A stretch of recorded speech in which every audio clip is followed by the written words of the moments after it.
Ah, você está vendo só o jeito que eu fiquei e que tudo ficou. Uma tristeza tão grande nas coisas mais simples que você tocou. A nossa casa, querido, já estava acostumada aguardando você. As flores na janela sorriam, cantavam por causa de você. Olhe, meu bem, nunca mais nos deixe, por favor. Somos a vida e o sonho, nós somos o amor. Entre, meu bem, por favor, não deixe o mundo mal levá-lo outra vez. Me abrace simplesmente, não fale, não lembre, não chore, meu bem. Live, caros amigos. Vivo, caros amigos. Vivos, caros amigos. Mais uma live hoje com a escritora, roteirista, minha amiga Renata Correia no primeiro bloco, e no segundo bloco com a cantora e compositora, também minha amiga Márcia Castro. Vou ver se a Rê já entrou, a Rê Correia. Vocês sabem que eu sempre desativo os comentários por aqueles motivos que eu já disse, né? Os cybersicários, os assediadores, os haters. Espera ela entrar. Linda. Maravilhosa. Meu amor! Que belíssima que você está. Eu me arrumei pra você, eu botei brinco, ó. Maravilhoso. Eu também me arrumei para você. Limpei a casa toda. Arrumei tudo só para receber você. Peraí que eu vou desativar os comentários aqui. Porque no normal, no novo normal da minha quarentena, só moletom, amigo. Só você pra me fazer, ó. Botei até iluminador, ó, da Rihanna, ó. Mas você sabe que você não precisa de iluminador da Rihanna. Você é linda e com esses olhos incríveis. Por favor. Obrigada, meu amor. Eu que agradeço. Obrigado por você ter aceito essa conversa. E eu começo por essa música que eu escolhi. É uma música de Dolores Duran, de Tom Jobim e Dolores Duran. E a letra dessa música, eu te pergunto, você como uma feminista, como alguém que trabalha para desmascarar essas estruturas da dominação masculina, essa música trata de uma relação abusiva? Rapaz, será? Ou uma relação extremamente intensa, né? Às vezes, isso é uma coisa que a gente tem que pensar nos dias de hoje, eu acho. Assim, a gente tem que equalizar o que é abuso, o que não é abuso. A gente vê, às vezes, uma conversa difícil. A gente está tendo uma conversa difícil. As zonas cinza estão acontecendo muito hoje em dia, né? Mas... Exatamente. Eu pensei nisso, eu falei, porque a letra fala, né, ela atribui a traição, o abandono a um mundo mau. E ao mesmo tempo está ali naquela condição de quem aceita, né? Entre, meu bem, por favor, não deixe o mundo mal te levar outra vez, me abrace simplesmente. Não fale, não lembre. E aí eu pensei nisso e falei, bom, será? E o que a gente faz com um repertório que a gente tem de canções que representam relações desse tipo, né? E eu te pergunto, lembrando que a Dolores Duran, né, o que a gente conhece da biografia dela, foi uma mulher cuja vida e a obra estava marcada por relações abusivas, de certa forma. É curioso, né? Porque a gente fica pensando sempre nos dias de hoje, né? Que a gente vai cancelar, que a gente não vai ouvir, que a gente vai interditar de alguma maneira obras artísticas, a gente vai interditar filmes, letras de música. Eu particularmente sou contra. Eu acho que se você quiser não ouvir, se aquilo te faz mal, se aquilo de alguma maneira te angustia, você não ouve. Eu acho que tudo bem. Mas eu acho que não dá pra gente interditar, porque elas falam também sobre um tempo, né? Sim. Falam também sobre a história dessas mulheres. E se a Dolores podia cantar as dores dela, muitas mulheres daquela época não podiam. quantas mulheres naquele período não estavam ouvindo Dolores e pensando que elas estavam passando pelo mesmo e tinha uma voz de acolhimento ali, né? Exatamente. Então, eu acho que não dá para interditar a arte, mesmo que ela esteja falando de coisas difíceis. Ela serve para isso também, né? Não dá mesmo. Bom, é isso. E também porque, de alguma maneira, nosso... É do repertório cultural, né? A gente não pode descartar simplesmente. E como você bem disse, reflete alguns sentimentos, né? Eu me lembrei de uma outra música agora, que é o Pra Que Mentir, de Noel Rosa. Que ele diz, ele diz pra que mentir se tu já tens esse dom, se tu não tens ou já tens esse dom de iludir, não lembro agora direito a letra, mas ele fala da malícia de toda mulher. Aí eu me lembrei que Caetano Veloso respondeu a ele dizendo: não me venha falar na malícia de toda mulher. Cada um sabe a dor e a delícia de ser o que é. De ser o que é, exatamente. Né? E depois Caetano gravou isso, e quando ele gravou, ele colocou o funk dói, um tapinha, não dói, um tapinha. Porque ele disse, na época que ele fez isso, que era preciso distinguir a violência de um jogo que pode haver entre um casal, um jogo sexual. Eu queria que você falasse um pouco disso nesse momento em que estamos combatendo violência doméstica, assédio, né? Esse momento em que as mulheres dizem não é não, e esse não é não não pode ser confundido com um jogo, com essa malícia. Ou há uma malícia de toda mulher, como dizem. Eu acho que é uma malícia de todos, né? No jogo erótico é uma outra coisa. O jogo erótico fala de fantasia, o jogo erótico fala de desejo, o jogo erótico brinca com os tabus e com as proibições. Eu acho que consentido é permitido, tudo é permitido, né? E o Tapinha Não Dói, especificamente, ele foi... essa letra, se eu não me engano, foi escrita e performada por uma mulher, né? Então, assim, era tão claro na performance dela de palco, as pessoas acham que é isso. O funk, ele... Parece que existe essa discussão horrorosa de baixa e alta cultura, como se as pessoas que estivessem produzindo cultura nas periferias, elas não tivessem nenhuma articulação intelectual a respeito. Se não tem articulação intelectual, ela está fazendo como, né? Vem de onde essa arte? Vem de onde essa manifestação cultural? Se você vê uma performance de uma funkeira no palco e vê o que ela está cantando e consegue dialogar com o discurso dela, você está vendo do que ela está falando. Um tapinha não dói, pra mim, estava exatamente nesse lugar, assim. E assim, eu não sabia que o Caetano tinha... Eu sabia que ele tinha cantado, mas eu não sabia que era exatamente com essa música que ele tinha feito a interseção. Achei muito interessante. Com essa música, porque ele responde ao Noel, né? O Pra Que Mentir, porque o Noel, na letra do Noel, ele fala na malícia de toda mulher, né? E aí Caetano responde com Dom de Iludir. Na verdade, Dom de Iludir é uma frase que está dentro da letra de Noel, que dá título à música de Caetano. Então Caetano diz: não me venha falar da malícia, porque a mulher, como pode querer que a mulher vá viver sem mentir? E aí ele ainda acrescenta esse funk, que eu achei muito interessante também na época, porque os homens precisam aprender. Bom, quem sou eu para dizer isso? Você para dizer isso é melhor, né? Não é não, né? E não é não, não é não, e jogo é jogo. Exatamente. E é muito lindo. Tem uma coisa dessa letra que a questão da mentira, né? Eu tenho um podcast com a Carla Lemos, do Primas, que a gente fala sobre cultura feita por mulheres, e a última live que a gente fez foi sobre loucura feminina. E trouxeram essa ideia de a mulher que mente, né? Tipo, para descredibilizar a mulher que é mentirosa, a mulher que não fala a verdade.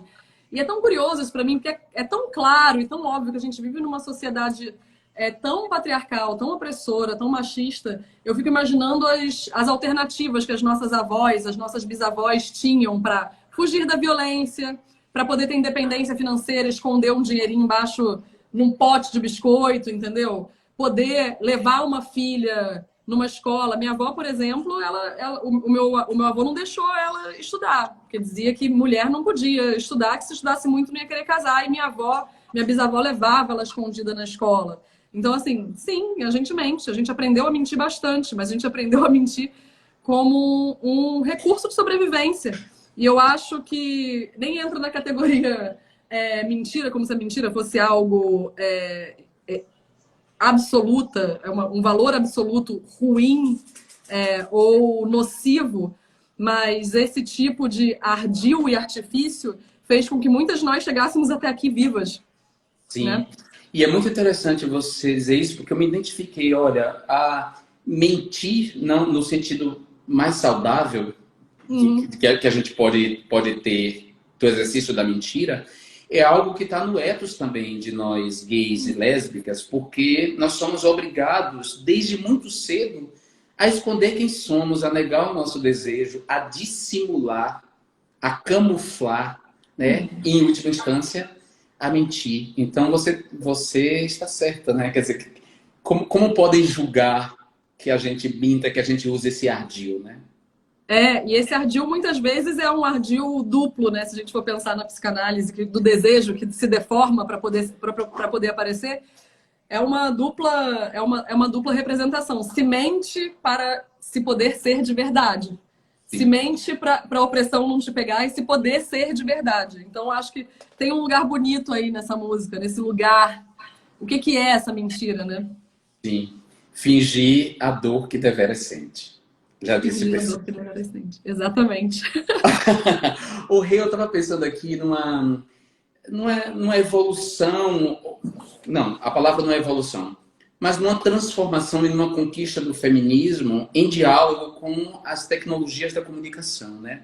Pensando na Carmen Miranda, na Dolores Duran, pensando nessas cantoras do rádio, da era do rádio, e comparado com o cinema, as mulheres que emergem no cinema e na televisão, e agora as mulheres que emergem com as novas tecnologias, com a internet, a gente pode dizer isso, que o feminismo foi triunfando junto com essas novas tecnologias? Gente, o feminismo ele tem uma intersecção com a tecnologia que poucas pessoas conhecem, na verdade. Se a gente for parar para pensar em figuras como a Ada Lovelace, que foi a primeira programadora, né, que existiu. Se a gente for pensar na Marie Curie, que ganhou o Nobel, mas não só ganhou o Nobel, como criou filhas ganhadoras do Nobel, né? Que é uma coisa muito maravilhosa, uma química, física. Ela foi a única, acho que, se eu não me engano, a primeira pessoa a ganhar Nobel em 2 categorias diferentes. Se a gente for pensar em Alice Guy Blanchet, que foi a primeira pessoa que pegou uma câmera e falou assim, não vou documentar, vou fazer ficção. Inventou roteiro, inventou ficção. Ou a Hedy Lamarr, que era uma grande atriz de Hollywood, que inventou a tecnologia que veio dar no Wi-Fi. Então, a gente está aqui fazendo essa live hoje por causa de uma diva hollywoodiana, que é a Hedy Lamarr. O que acontece sempre na história é as mulheres, elas não têm nada a perder. Elas são super inovadoras. Então, quando surge uma nova tecnologia, geralmente elas estão na linha de frente do uso dessa tecnologia. Essa tecnologia só vai ser incorporada pelos homens e pelo mainstream quando ela já foi testada, quando ela já foi usada e reusada pelas mulheres milhões de vezes. Então, assim, quando entra o dinheiro, os homens entram na tecnologia. Quando a tecnologia não dá dinheiro, quando é um lugar de curiosidade, de experimentação, as mulheres estão ali. As redes sociais foram isso, assim, tipo, os brasileiros são os que mais usam as redes sociais. Mas se a gente for ver a quantidade de influencers mulheres, de influencers homens, por exemplo, tem muito mais influencers mulheres. Apesar dos influencers homens ganharem mais dinheiro, terem mais seguidores, tem muito mais influencers mulheres, porque elas começaram antes a entender o potencial da internet, né? Muito interessante, porque se a gente pensar no mito bíblico, no mito das religiões monoteístas, na verdade, né, de que Eva aceitou a árvore do conhecimento, a gente vai então pensar que sim, a humanidade existe, o pensamento existe, o pensamento sobre si, o pensamento sobre Deus existe, porque a mulher ousou pensar e ousou duvidar, né? Ousou pensar, ousou duvidar, a árvore do conhecimento estava lá. Era aquela única proibida, né? Nossa, agora se a gente começar, vou te falar, se a gente começar a Bíblia, eu vou ficar aqui o resto da vida, porque eu tô fazendo um curso maravilhoso, chama Grande Conversa. É um curso onde a gente está estudando os grandes clássicos da literatura mundial. A gente começa com a Bíblia. E eu amo a Bíblia. Eu já tinha lido a Bíblia muito novinha, com 14 anos, mas não entendi porra nenhuma, porque eu já era de uma família de esquerda, já tinha uma mãe feminista, já tinha uma mãe progressista, e ela nunca me obrigou, apesar dela ser católica. Minha mãe é católica. Aí eu falei assim, cara, eu tenho que entender o que tá acontecendo nessa parada. E fui ler a Bíblia, não entendi zica, zero, nada. Fui depois de mais velha entendendo aquelas metáforas, aquelas parábolas. E aí eu tô fazendo esse curso agora. E aí eu descobri uma coisa que é muito maravilhosa, Já. Eu não sei se você sabe disso, mas a figura principal criada por Deus ali, Adão, o primeiro, no hebreu antigo, o pronome era comum de dois gêneros. Então, Sim. não necessariamente. A gente tem uma leitura de que Adão é homem, mas na verdade só existe divisão de gênero depois que ele tira a costela. Viram dois, aí viram homem, mulher, etc, etc. Mas pela gramática. Pela etimologia. Pela etimologia. Pela etimologia da palavra no hebreu antigo. Sim. Não tinha gênero. Essa primeira figura não tinha gênero. Então, assim, cara, não é verdade que Deus criou o primeiro homem, gente. Não. A palavra Adão em hebreu quer dizer, seria sinônimo de humano, né? Humano. E esse humano não tem gênero. O gênero só nasce a partir da história da costela. E é interessante porque as pessoas precisam saber também que as culturas monoteístas, né, as culturas patriarcais são fundadas numa divisão de gêneros, numa separação de gêneros a partir da divisão do sexo. Mas há culturas que não trabalham com essa binaridade, né, de dois gêneros. Mas enfim, eu acho, de qualquer forma, eu agradeço muito a Eva. Agradeço demais. Eu agradeço a ela. Não fosse ela, nós não estaríamos aqui. Vou comer sim. Vou. Tô afim, cara. Não só comer, mas como convenceu ele a comer também. Não, e se eu fico pensando assim, se fosse ruim, ela não ia chegar nele e convencer, ela ia ficar na encolha ali, ó. Ela se empolgou, cara. Ela se empolgou. Eu me identifico que ela se empolgou. Ela falou, como é que, gente, vem! Mas, olha, de qualquer forma, o relato depois é um horror, porque também muito da violência das sociedades patriarcais, de herança judaico-cristã, muito da violência, ou quase tudo da violência contra a mulher, deriva desse relato e do castigo que Deus impôs a ela depois, né? Que é a ideia de que ela iria sangrar todo mês, e aí a menstruação é vista como uma punição, e de que o homem iria comer do próprio suor, ou seja, a visão do trabalho também como uma punição. Esse relato depois, claro, além de culpar a mulher da perda do paraíso. A Bíblia me interessa muito. Eu li várias vezes, porque você sabe que eu tenho uma formação católica. Então, eu me interesso muito por esses relatos de fundação. Eu amo esses relatos de fundação. Eu amo eu amo fazer essa intersecção entre os outros mitos de fundação. Nesse mesmo curso, a gente está estudando Grécia Antiga também. A gente está lendo o declínio e queda do Império Romano. E é muito curioso como, mesmo em culturas muito díspares, os mitos de fundação são semelhantes, né? Eu li recentemente o Meu Destino é Ser Onça, que é a coisa mais linda do mundo, que é sobre os mitos de fundação indígenas brasileiros, e que também tem uma inundação. São dois irmãos que brigam e se separam, e cada um faz uma parte da humanidade. Tem uma inundação, eles ficam encaraptados em cima das árvores, em vez de ter um navio, né? Eles ficam encaraptados em cima das árvores, esperando esse dilúvio passar. Como a gente tem semelhanças simbólicas que atravessam diversas culturas, que atravessam diversos modos diferentes de olhar o mundo. Eu acho muito bonito quando a gente vai perceber isso.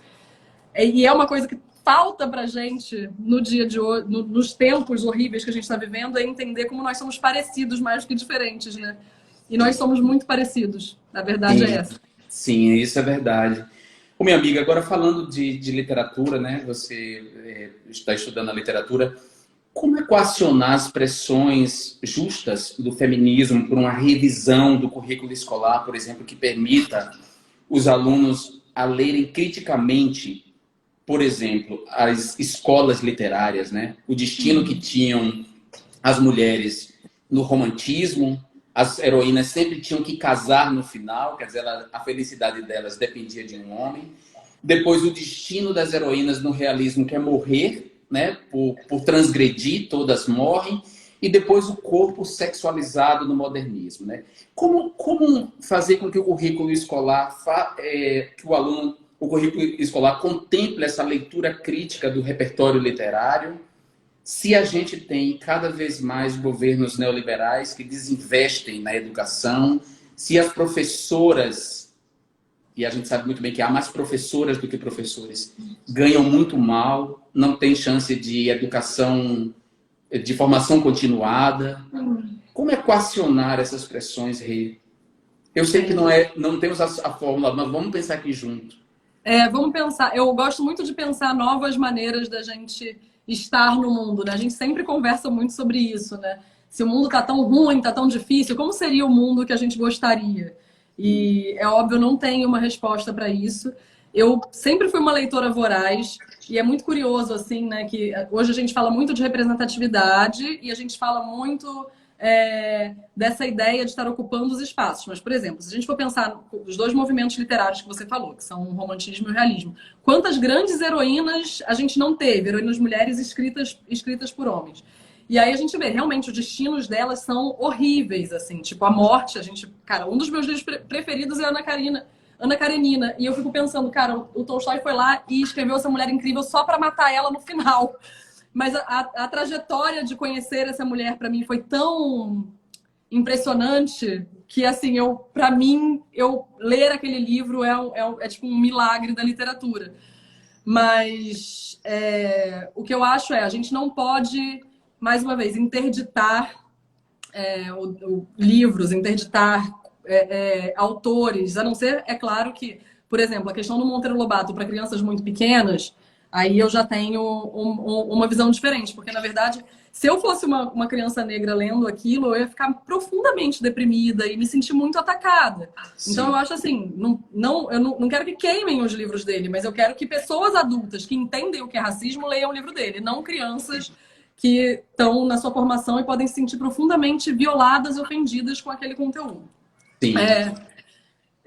E agora sobre a cultura em si, eu acho que a gente tem que trazer mais referências. Em vez de você interditar um livro que você não acredita que seja adequado, ou um filme, ou um autor que você não acredita que seja adequado, traga para o debate público os autores que você acredita que sejam adequados. Por exemplo, se a gente for pensar no século XIX, que tem a Charlotte Perkins Gilman, que é uma grande autora do feminismo, que é uma grande autora que fundou um gênero literário, fundou o terror psicológico, e essa mulher, ela é diminuída dentro da história da literatura como se ela fosse uma coisa de nicho, quando, na verdade, ela fundou todo um gênero. Então, vamos trazer mais referências? Então, tudo bem ler o José de Alencar com as suas mocinhas sofridas, mas vamos ler outras coisas também. Tem autoras brasileiras maravilhosas, autoras negras maravilhosas, autoras que vem desde o século XVII, já tem autora no Brasil incrível, entendeu? Por que a gente não vai lê-las também? Porque a gente está lendo, acreditando que o cânone é sempre o mesmo. O cânone é branco, o cânone é homem, o cânone é de elite.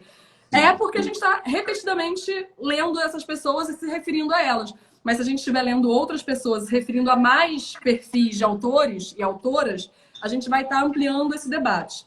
Agora, assim, na questão específica dos professores e professoras, eu acho que é muito... A gente está vivendo esse momento que é tão violento, a gente está vivendo esse momento onde a própria ideia de educação está sendo atacada.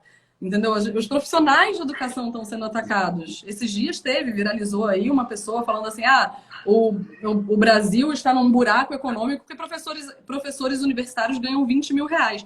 E eu fiquei assim, é por isso que o Brasil está num buraco econômico? Não foram decisões desastrosas do neoliberalismo que trouxeram a gente até aqui? É um professor universitário. Óbvio que não é um professor universitário, mas como a gente vive num país muito pobre, é muito fácil criminalizar um professor universitário X, que nem é a maioria dos professores universitários que ganham esse valor. Então, eu acho que a gente tem que primeiro ter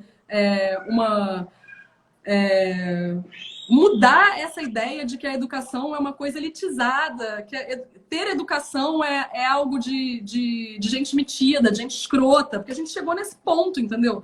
De alguém que tem um pouquinho mais de educação ou que se interessa intelectualmente por qualquer assunto, é uma pessoa escrota, entendeu? A gente está nesse momento no Brasil, qualquer intelectualidade é criminalizada, né?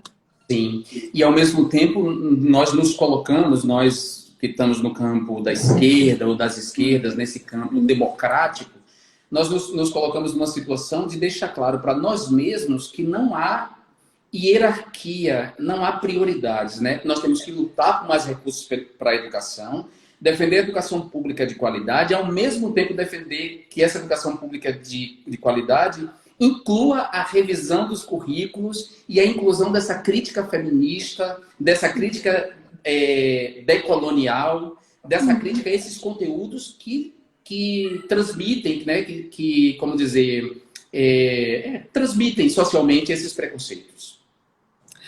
Porque se a gente... É isso.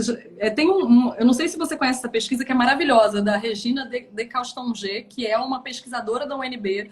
Essa pesquisa, você encontra ela facilmente na internet. Ela fez um perfil de quem é o autor brasileiro nas 5 maiores editoras brasileiras. Eu não vou saber quais são todas, mas, se eu não me engano, Record, Companhia das Letras, Rocco, 34. São as 5 maiores editoras. Ela mapeou durante 10 anos.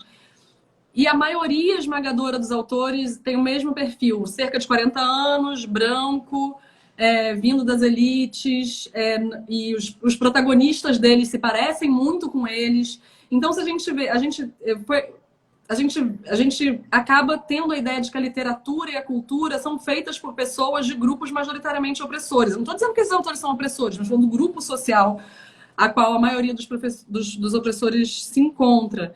Eu fiz até uma provocação hoje, tipo, eu quase nunca posto foto mostrando meu corpo, ou de biquíni, ou nada. Para chamar essa live, eu postei uma foto de topzinho e hot pants, porque eu fiquei pensando, uma coisa que eu converso com as minhas outras amigas autoras. Como se parece um autor? Quando você pensa no autor, como parece um autor?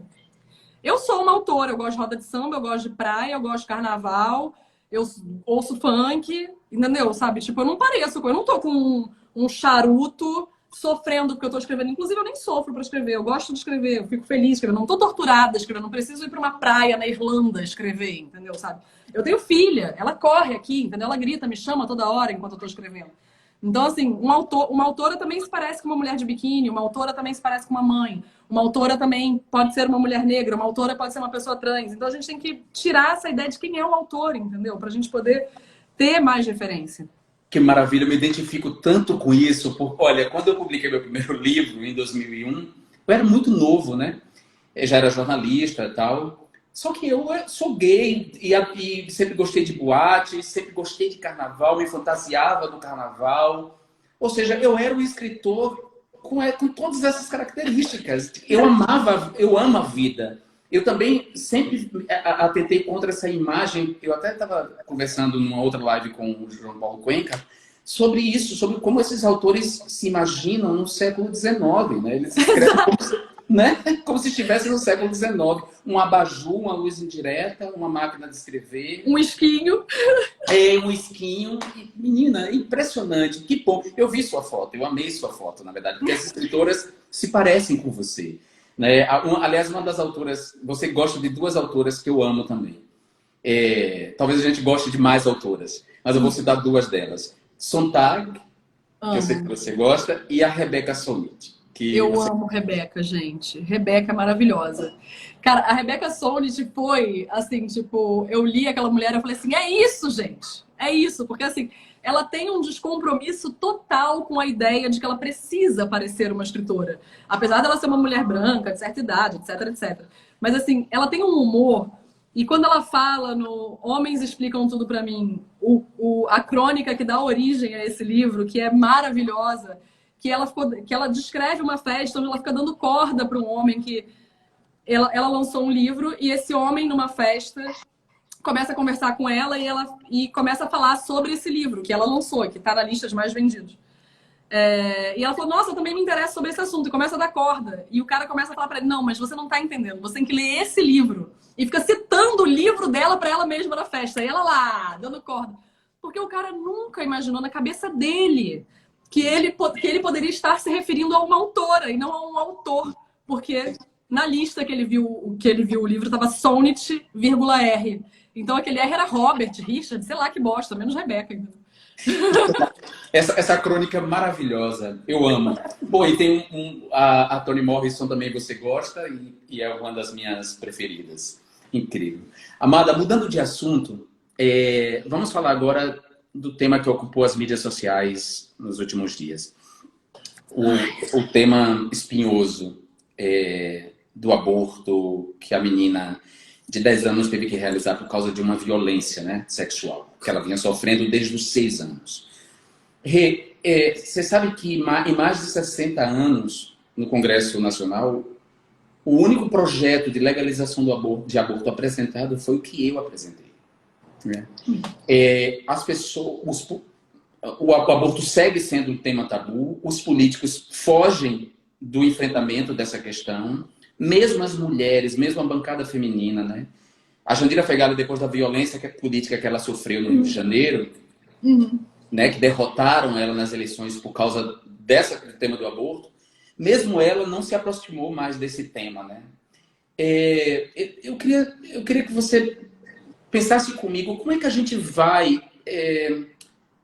convencer as pessoas de que não é o aborto em si, não é que a gente seja a favor do aborto como método contraceptivo. A gente é simplesmente a favor de que a mulher decida quando quer ser mãe ou não e que ela tenha os meios seguros de impedir uma gravidez quando indesejada.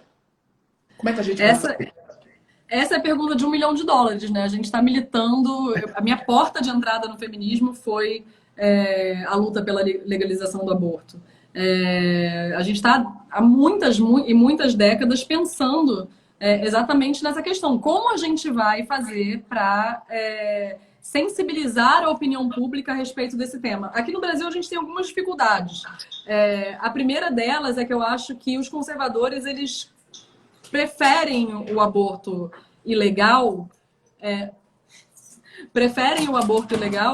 porque ele pode ser usado como um espantalho político mesmo. E aí você usa ele como esse espantalho e você transfere esse tabu do aborto para os políticos e para as pessoas, para os militantes e para as pessoas que defendem o aborto. Você transfere esse tabu para essas pessoas. Elas também se tornam pessoas intocadas, assim como esse tema. Pessoas interditadas, o que é completamente violento. Você está interditando alguém por causa de uma opinião. Mas algumas iniciativas eu acho muito interessantes. Eu acho que a gente tem que mirar no exemplo da Argentina, que não legalizou o aborto por isso, assim, há 2 anos atrás, que teve a onda verde lá, né? A gente viu esse movimento lindo acontecer das mulheres na rua. E aconteceu esse movimento exatamente porque as mulheres argentinas são politicamente organizadas, mais organizadas do que aqui no Brasil. Eu estava conversando hoje com uma grande amiga e a gente estava falando sobre isso. Como essa ideia da popularização do feminismo e de você poder se expressar nas redes é maravilhosa, é incrível, porque você pode...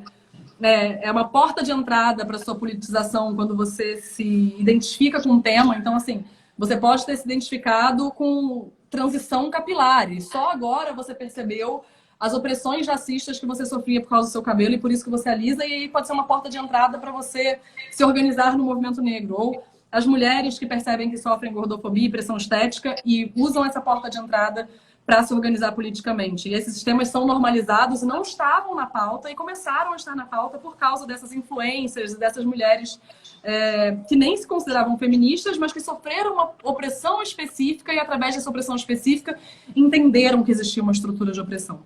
Eu acho que a questão do aborto a gente tem que começar exatamente por aí. A gente tem que começar a normalizar a ideia de que mulheres abortam. E falar isso de forma natural, falar isso de forma sem culpabilizar, falar isso como algo que pode acontecer na vida reprodutiva de qualquer mulher. Então, assim, hoje a gente fala aborto, a gente fala baixinho. Tem gente que não fala sobre o assunto, tem medo de tocar no assunto e sofrer essa interdição. Mas é como... eu tô lendo Harry Potter agora para minha filha. A gente não pode ficar não dizendo o nome do Voldemort. A gente tem que dizer o nome do Voldemort, sim, entendeu? A gente tem que falar sobre. E essa normalização do discurso, essa normalização do diálogo de mulheres, assim, tipo, as mulheres famosas que falaram que fizeram aborto, as influencers, as pessoas que estão nas redes sociais que podem começar a normalizar esse assunto. E a segunda coisa gente, se organizem politicamente, cara. Estejam organizados ou em partidos políticos, ou em ONGs, ou em frentes específicas. O aborto, especificamente, tem uma frente nacional de legalização pelo aborto que você pode se incluir nela, entendeu? Porque se a gente não tiver uma mobilização que chegue a ser não só emocional, porque a gente sabe que a gente precisa mobilizar afeto quando a gente quer mudar as coisas, não é só aqui que funciona, né? Enquanto a gente não conseguir mobilizar efetivamente mulheres para estarem sensibilizadas e sem medo de irem para as ruas e cobrarem seus governantes, e cobrarem as pessoas em quem elas vão votar, a gente não vai conseguir mudar essa realidade tão cedo. E o discurso dos contrários aos direitos sexuais e reprodutivos das mulheres, né? Dos contrários à legalização do aborto, é um discurso mistificador e quase sempre tira aquilo que a gente, quando eu digo nós do campo progressista, somos principalmente vocês, mulheres e mulheres feministas, né? Principalmente não, vocês fazem isso, na verdade. Mas aquilo que é a reivindicação. Eu estou dizendo a gente porque eu fui autor do projeto, apresentei o projeto junto com a Artemis. Então a reivindicação era por educação sexual. Educação sexual implica em ensinar as pessoas sobre os seus corpos e os direitos dos seus corpos para se proteger contra violações, né? O acesso a métodos, primeiro educação sexual, depois acesso a métodos contraceptivos de uma maneira ampla, a um programa de saúde reprodutiva, e no caso de a gravidez acontecer e ela ser indesejada, aí sim você recorrer ao aborto legal no tempo que a ciência determina que é o tempo ideal para fazer o aborto. Quer dizer, essa é a reivindicação, tá claro, mas quase sempre eles reduzem o debate ao aborto em si e sempre como uma acusação de interrupção da vida. Isso gera um fanatismo tão grande que até Luiz Helena, por exemplo, que é do mesmo partido que eu sou filiado, o PSOL, ela é radicalmente contra a legalização do aborto e ela é fechada a qualquer argumento, mesmo ao argumento de que as mulheres estão morrendo por causa da prática de aborto clandestino, sabe? Então, é difícil fazer um debate porque a gente está explicando ponto a ponto e as pessoas acusando a gente de querer interromper a vida. E curiosamente, que vida que vale, né? Também a gente tem que pensar nesse lugar, assim. É uma vida em potencial, porque a gente não está falando de um cidadão. Assim, enquanto um organismo, seja ele qualquer vida, as pessoas falam vida, né? E aí falam assim, a vida é como se fosse um valor completamente absoluto, que não pode nunca a gente pensar, por exemplo, em eutanásia. A gente não pode pensar... Um organismo que não consegue sobreviver sem o organismo da mulher não é um organismo autônomo, entendeu? A gente não está pensando num cidadão, a gente está pensando... Essa pessoa tem história, essa pessoa tem amores, essa pessoa tem família, essa pessoa tem trabalho, essa pessoa tem sonhos, essa pessoa que quer abortar, essa mulher que tem abortar, ela tem uma rede de afetos e desejos e vida que faz dela um ser humano. E é esse ser humano que deve ser respeitado. E assim, é muito engraçado como se criam uns espantalhos, né? Hoje eu fiz uns stories sobre aborto e aí veio uma pessoa perguntar: mas quando começa a vida? Você é a favor do aborto depois dos 3 meses? Eu falei, eu sou a favor do aborto depois de 3 meses. Se a gente pensar no caso da Inglaterra, até a 21ª semana, né? Porque exatamente o que o seu projeto fala. O seu projeto, ele era maravilhoso nesse sentido. Porque um aborto tardio, ele não é um desejo da mulher. Um aborto tardio, ele é resultado de diversas negligências que essa mulher está sofrendo. Então, só existe um aborto tardio se a mulher não conhece seu corpo. Se existe um tabu a respeito da gravidez. Se ela não pode falar dessa gravidez com medo das sanções que ela vai receber. Se ela tem medo de abortar. Se abortar é ilegal. Todos esses fatores fazem com que, por consequência, você tenha um aborto tardio. Cuba, por exemplo... É um exemplo maravilhoso, porque lá é o país onde tem a menor janela de legalização do aborto. São 9 semanas. E praticamente não tem abortos depois da 9ª semana, porque as mulheres estão amparadas pelo Estado num nível que elas sabem que elas podem ir no serviço de saúde e elas não precisam se justificar por que elas vão fazer esse aborto. E tem um dos menores índices de aborto no mundo. Sabe? É tão simples a equação. Se a mulher sabe que ela não vai ser criminalizada nem violada, por que ela vai esperar até a 20ª semana para fazer um aborto? Ela não vai esperar até a 20ª semana para fazer um aborto, entendeu? Exatamente. A carta do presidente da CNBB é chocante. É chocante porque ele despreza, primeiro, que a menina foi submetida a uma violência sexual desde os 6 anos de idade. Depois ele despreza que essa menina não queria, né? Todos os relatos diziam que quando tocava no assunto, acionava um gatilho que deixava ela pior, né, do que o que ela já estava. Quer dizer, a carta do CNBB ignora que, depois de silenciar sobre a violência sexual e impor uma gravidez indesejada, essas mulheres quase sempre são abandonadas à própria sorte com seus filhos. E depois que os filhos nascem, essas crianças viram alvo da polícia e do ataque de pessoas nas ruas. De que vida, né, estamos falando, né? De que vida estamos falando? E a gente tem que pensar exatamente nisso, né? Esses espantalhos conservadores, eles não servem para proteger a vida de ninguém. Eles servem exatamente para o que eles são, espantalhos, para chamar atenção, para interditar o debate. A gente nunca pode interditar o debate. E isso eu fico muito... Assim, eu como uma mulher de esquerda e que já fui organizada em partido, não sou mais organizada em partido, isso é uma coisa que me irrita profundamente. Que é que esse debate não é feito de forma adequada dentro da própria esquerda. Porque se tem medo, se tem muito medo. Se a gente estiver insistindo em fazer esse debate, ele para de ser um debate interditado. Então a gente não pode cair nesse erro de achar que não falar sobre esse assunto vai eleger nossos parlamentares, vai eleger nossos vereadores. Não vai. Enquanto a própria esquerda for conivente com a violência institucional que as mulheres sofrem na questão dos direitos sexuais e reprodutivos, a gente não vai avançar. A gente não vai legalizar o aborto e mais... fingindo e brincando de conservador, os nossos quadros não vão ser eleitos. Então a gente tem que pensar muito bem a longo prazo em como a gente faz esse debate, porque ele tem que ser feito, ele não pode ser silenciado. E nessa hora, vale a pena os homens, dirigentes de partidos, estrelas do partido, vale a pena que nessa hora eles provem que de fato são aliados dessa luta. Ponham seus corpos e suas candidaturas na linha de frente, porque é muito fácil, na hora da eleição, se calar e deixar que o debate seja feito por mulheres. Quer dizer, as mulheres são sacrificadas eleitoralmente por tratarem do tema do aborto.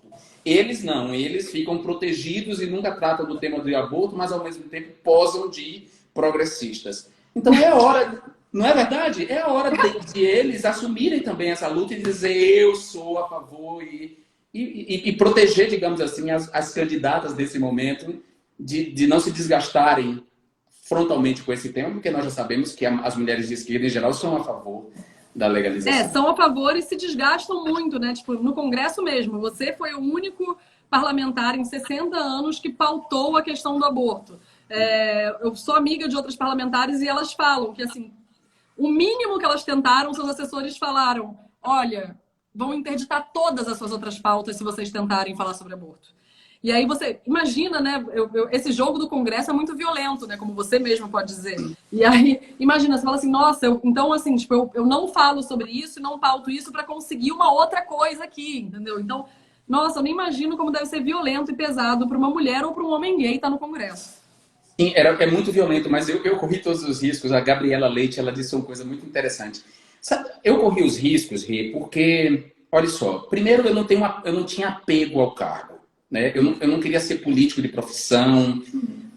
Depois tinha a ver com a minha vida. Né? Quer dizer, a luta pelos direitos sexuais e reprodutivos é uma luta também minha na medida em que os meus direitos são direitos sexuais. Né? Os direitos LGBTs são direitos sexuais. Então, a minha luta está dentro da luta pelos direitos sexuais e reprodutivos. E aí a Gabriela Leite, ela falava assim, que bom que tem um soldado nosso disposto a ir pro front, né? Pro enfrentamento, né? Que bom que tem, porque quase sempre as pessoas não vão, né? Elas não tocam nesses temas, não é só esse tema, o tema da legalização das drogas, o tema da regulamentação da profissão do sexo, por exemplo, da legalização da prostituição, que é um tema tabu também dentro de certos feminismos, né? Tem certos setores do feminismo que são contra a legalização da prostituição, né, na minha avaliação, confundindo prostituição com exploração sexual, que são duas coisas são coisas diferentes, São coisas diferentes. Mas eu corri esse risco por isso, porque tinha a ver com a minha vida, entendeu? E acho que é a hora de mais homens, né, e homens héteros de preferência, e homens brancos de preferência de esquerda, tocarem mais abertamente essa luta. Agora, você falou do caso da Argentina, né? um caso que as feministas argentinas usam muito como um exemplo de que é importante legalizar o aborto é o caso de Alfonsina Teixeira, que foi obrigada a ter um filho, que à medida que crescia, cada vez mais se parecia com o estuprador. Com o estuprador. E ela acabou matando o próprio filho, né, por causa disso. Gente, essa história é uma história de terror, assim, né? Fazendo essa conexão entre a dramaturgia e a ficção, né? Não sei, poucas pessoas sabem, mas grandes clássicos do terror foram escritos por mulheres e um gênero foi criado por uma mulher. E não é uma coincidência. É porque a vida das mulheres era tão aterrorizante que elas criavam metáforas muito violentas a respeito das suas existências, né? O Frankenstein foi criado pela Mary Shelley depois que ela perdeu um filho, a solidão de perder esse filho, de ser abandonada por um período curto pelo marido. O marido volta para ela depois. Mas como ela se torna essa pessoa solitária depois da perda desse filho, e ela cria o Frankenstein, ou como a Charlotte Perkins Gilman cria, e que é uma história de psicose puerperal, né? Uma mulher que é considerada histérica pelo marido e é trancada numa casa depois que tem um filho e não consegue mais se levantar da cama, né? Então, assim, as mulheres vivem uma história de terror quando a gente fala de direitos sexuais e reprodutivos. A história da Alfonsina é uma história de terror. Imagina você estar dentro da mesma casa com uma pessoa que se parece cada vez mais com um homem que te violou de forma muito violenta.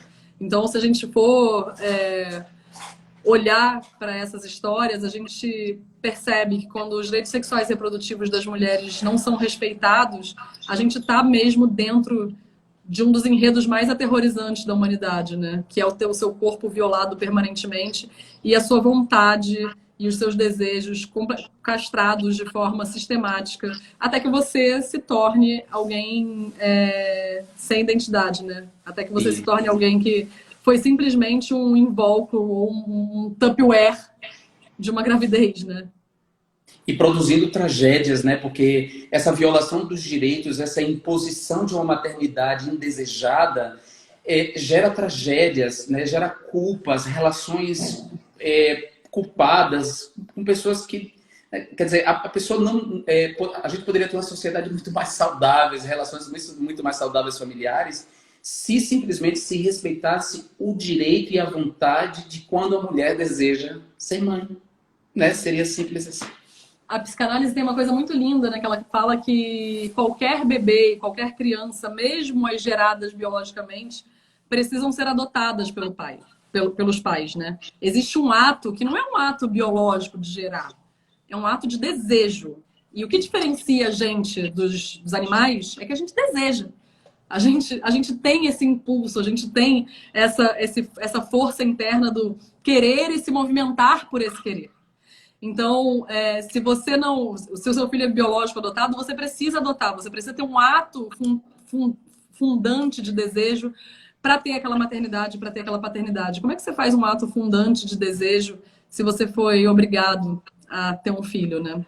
Sim, que lindo isso, porque essa coisa da adoção, que lindo. Eu me lembrei agora de uma das personagens do Michael Cunningham, de As Horas, que é aquela leitora da Virginia Woolf, que é lésbica, que odiava aquela vida burguesa imposta para ela.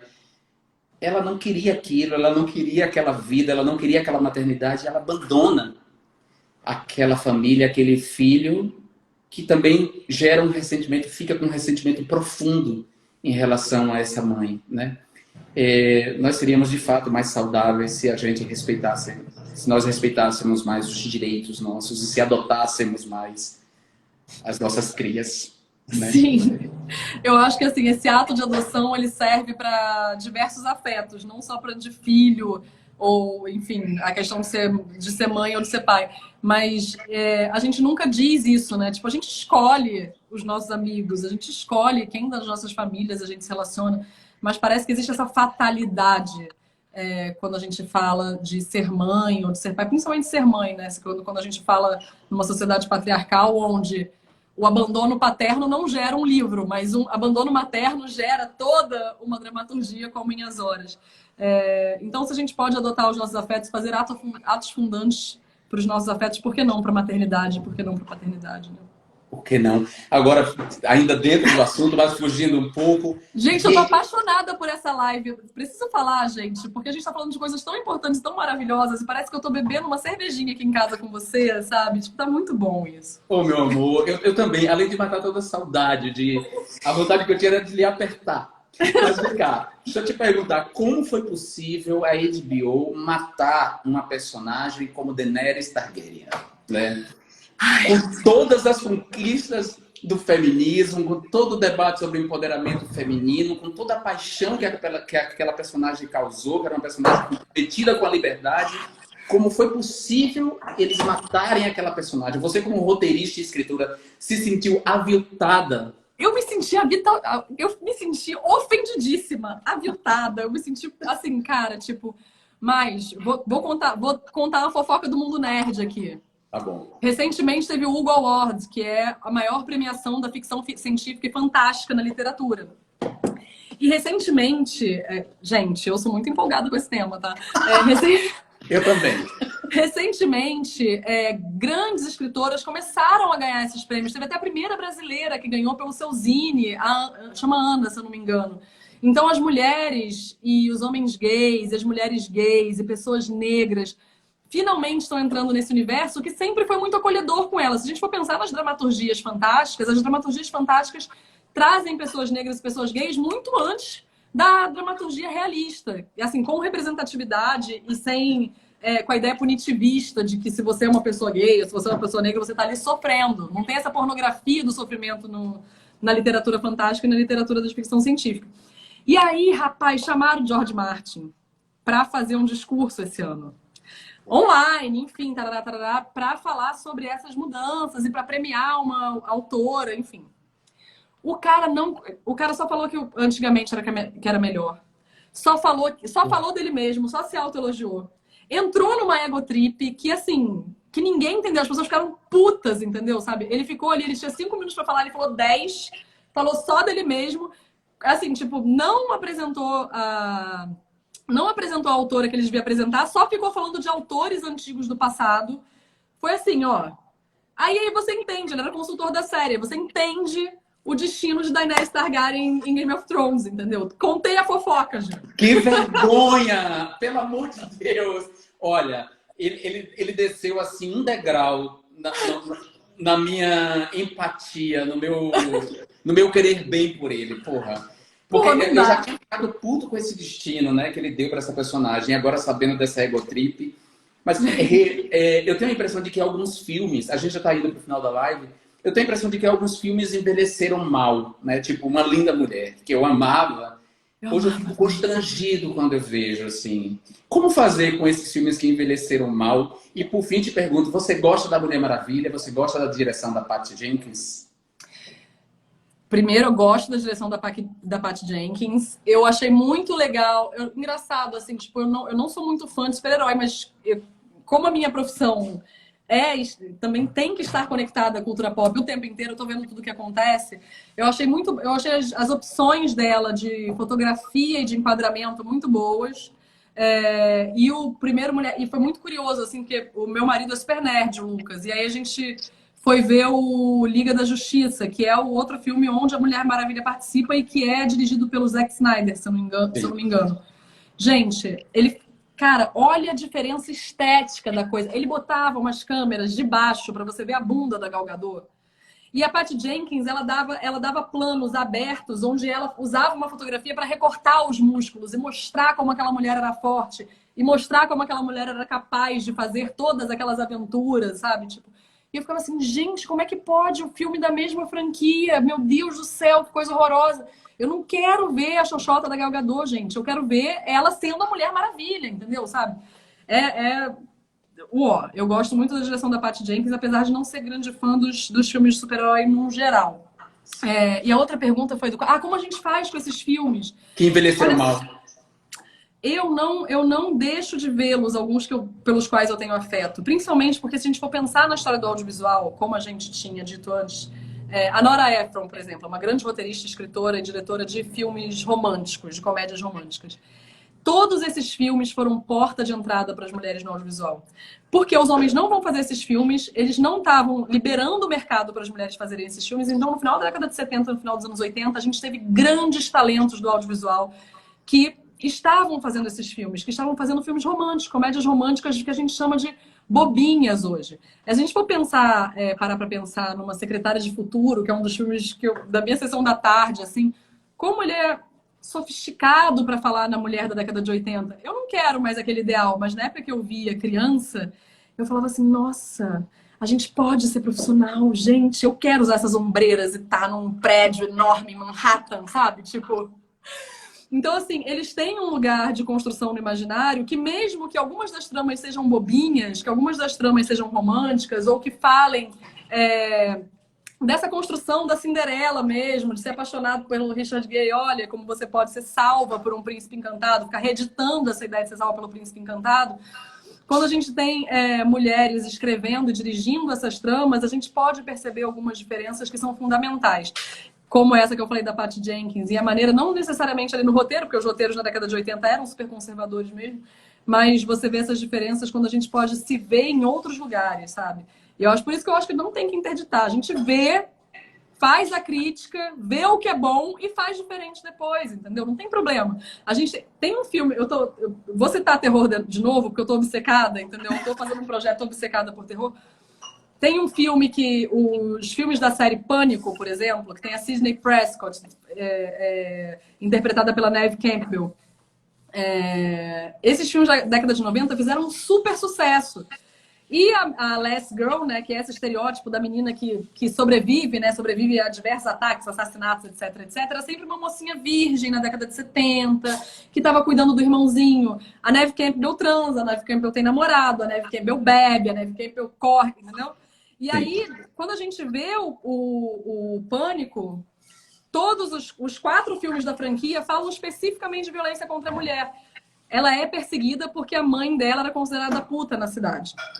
Em algum dos filmes da franquia, ela é perseguida por violência misógina da mídia, que faz fake news contra ela. Em algum filme da franquia, ela foge do psicopata e vai cuidar de mulheres abusadas numa fazenda. Então, às vezes, a gente tá vendo um filme ali bobinho, entendeu? Sabe? Tipo hollywoodiano. E que sai alguma coisa dali que você pode se identificar, que você pode entender o mundo que estava se transformando ali naquele momento, sabe? Meu amor, eu vou correr, porque senão vai cair a live. Eu tenho que gravar. Muito. Eu te amo, muito obrigado. É sempre bom falar com você, viu? Obrigado mesmo. Cara, eu tô apaixonada por essa live, Jean. Me chama de novo, amei conversar com você. Chamo. Pode ficar tranquila que eu chamo.